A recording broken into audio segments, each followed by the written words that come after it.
الحمد لله نحمده ونستعينه ونستغفره ونؤمن به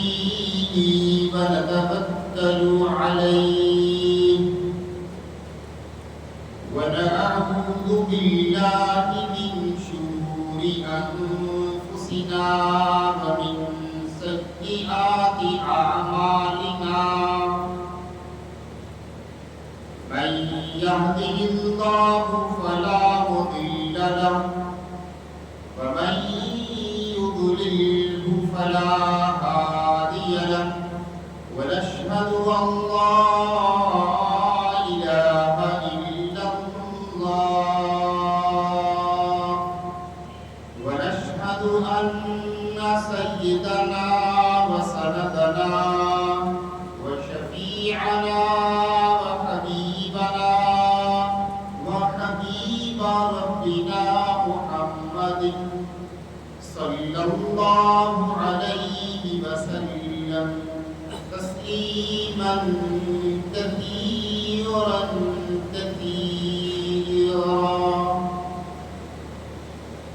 أما بعد فأعوذ بالله من الشيطان الرجيم بسم الله الرحمن الرحيم فاذكروني أذكركم واشكروا لي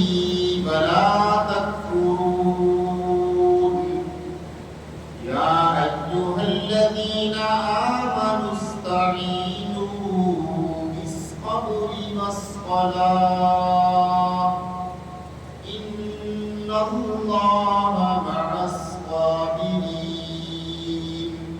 صدق الله العظيم وصدق رسوله النبي الكريم ونحن على ذلك لمن الشاهدين والشاكرين والحمد لله رب العالمين.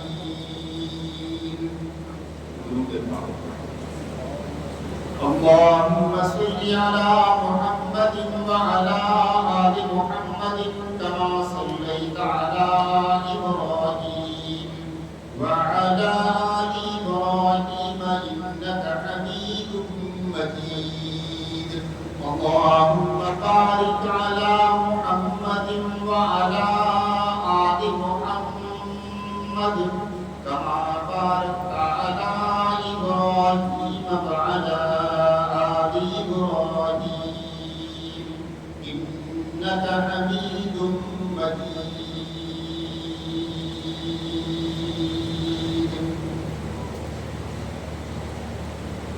واجب الاحترام بزرگوں، دوستوں، نوجوان بھائیوں،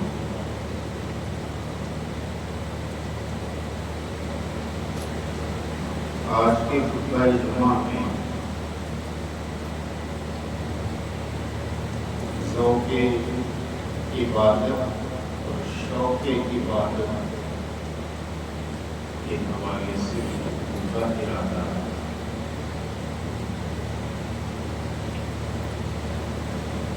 شوق عبادت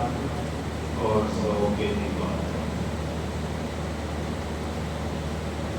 زندگی کا کوئی بھی کام ہے اسے بندہ دو طریقے پر کرتا ہے. یا تو کسی کے کہنے پہ بیزاری کے ساتھ، دل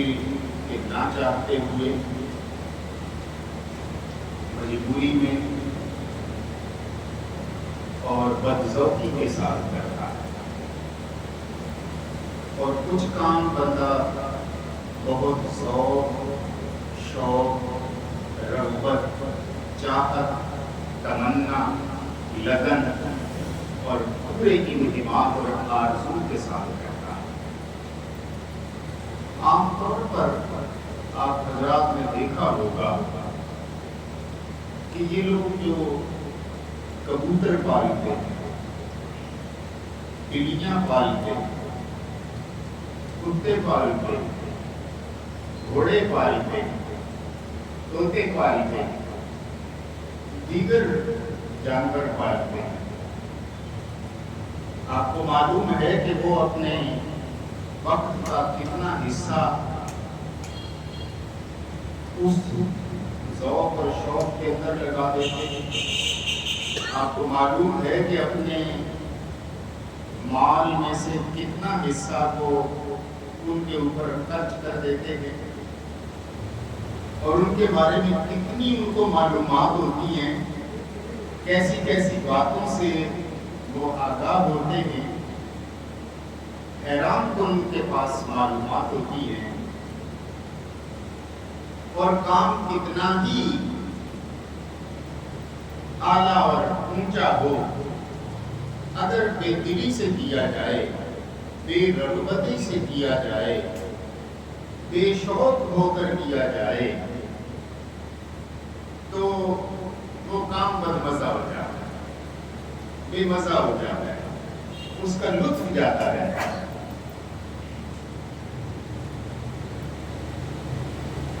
زندگی میں دیکھنے میں یہ آتا ہے کہ مذہب کے ساتھ یا دین کے ساتھ لگاؤ رکھنے والے لوگ تعداد میں بہت زیادہ نہیں ہوتے، اور میں نے کسی خطبہ جمعہ میں یہ دلچسپ بات بتائی ہے آپ کو کہ پوری دنیا کے اندر جتنے مذاہب ہیں، پوری دنیا کے اندر جتنے مذاہب ہیں، وہ اسلام ہے، عیسائیت ہے، یہودیت ہے، ہندو مت ہے، زرتشت ہے، کنفیوشس ہے، یا کوئی اور مذہب، ان سارے مذاہب کے ماننے والوں میں صرف 20-25% لوگ مذہب پر، دین پر عمل کرتے ہیں یا کرنے کی کوشش کرتے ہیں، باقی 80% لوگ وہ بس نام کے مسلمان ہوتے ہیں، نام کے ہندو ہوتے ہیں، نام کے عیسائی ہوتے ہیں، نام کے کنفیوشس اور زرتشت ہوتے ہیں، مذہب کی جو تعلیمات ہیں ان پر ان کا عمل تو نہیں ہوتا۔ لیکن ہمیں جتنے دوسرے مذاہب اور دین ہیں ان سے ہم نے کیا لینا ہے؟ ہمارا ایمان ہے کہ دین اسلام اس کائنات کے اندر اللہ کا آخری اور سچا دین ہے، اور قیامت تک آنے والے انسانوں کے لیے یہی سب سے بڑی سچائی اور یہی سب سے بڑی حقیقت اور یہی سب سے بڑا سچ ہے۔ اس کے لے کے آنے والے نبی مکرم صلی اللہ تعالی علیہ وسلم ہیں، اور آپ صلی اللہ علیہ وسلم نے ایک حدیث پاک کے اندر ارشاد فرمایا کہ الشوق مرکبی، الشوق مرکبی، شوق میری سواری ہے، شوق میری سواری ہے، میں کوئی بھی کام کرتا ہوں تو شوق کے ساتھ۔ تو عبادات لوگ کرتے ہیں، لیکن عبادت کے اندر استحضار نہیں ہوتا، حاضر دماغی نہیں ہوتی، دل کی حاضری نہیں ہوتی، دل کی لگن اور شوق نہیں ہوتا، اور اس کا نتیجہ یہ ہے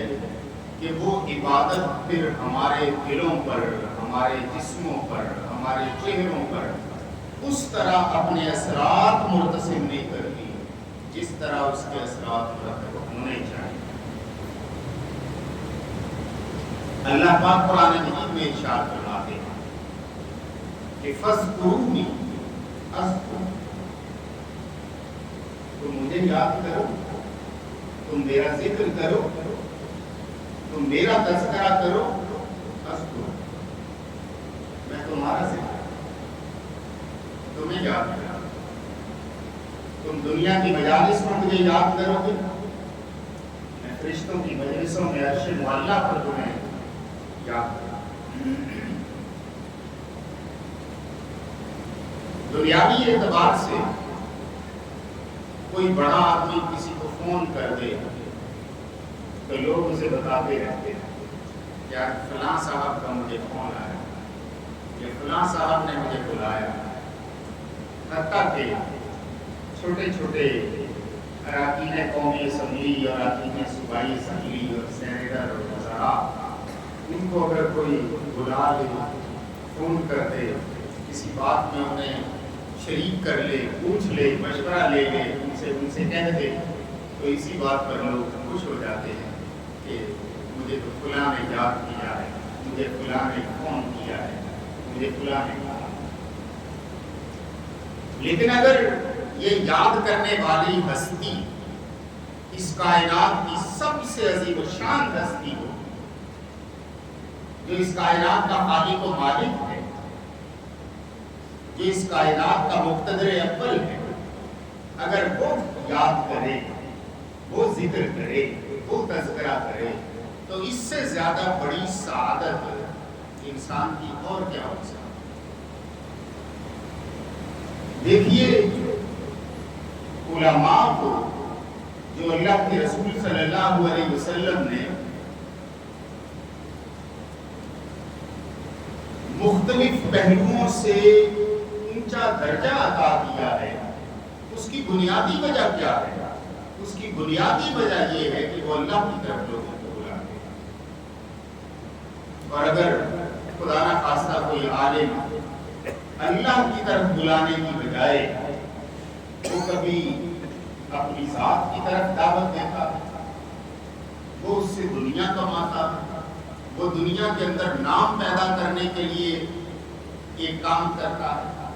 یا خدا نہ خواستہ اللہ کی رضا کے علاوہ اس کے پیش نظر کوئی مقصد ہے، تو پھر اس سے زیادہ بدقسمت آدمی کوئی اور نہیں، اس سے زیادہ بے قیمت انسان کوئی اور نہیں۔ اس کی مثال دی گئی کہ وہ ایسا چراغ ہے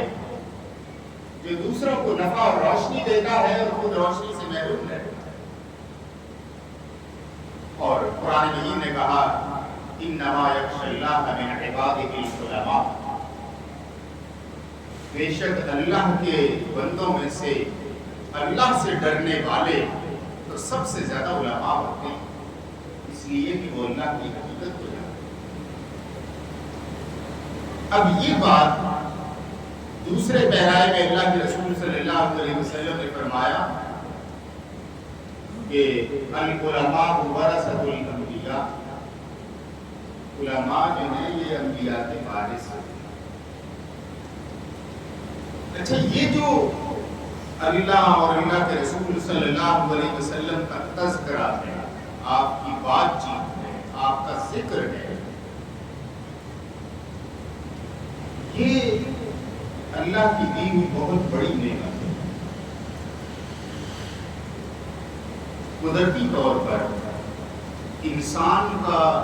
جس طرف شوق اور ذوق ہوتا ہے وہ گھما پھرا کے بعد وہاں لے آتا ہے۔ میں ایک مثال دیتا ہوں کہ بلوچستان کے ہمارے دوست کسی دور دراز علاقے میں رہتے، ان کے گاؤں تک یا شہر تک سڑک نہیں۔ اب وہ ہم نے دیکھا کوئی بھی بات ہو تو وہ گھما پھرا کے سڑک کی بات کرا، سڑک ہی سب کچھ ہے جی، سڑک ہو تو یوں ہو جاتا، سڑک نہ ہو تو یوں نہیں ہوتا، سڑک یوں ہو تو یہ فائدہ، جو بات کی جائے ہر چیز کا تعلق ہو سڑک سے۔ اور دنیا کے اندر آپ دیکھیے یہ مختلف شوق پالنے والے وہ گھما پھرا کر کہاں بات لے جائیں گے؟ اپنے شوق۔ اور اگر یہ آپ تجربہ کر لیجئے، لوگوں سے آپ ملیں گے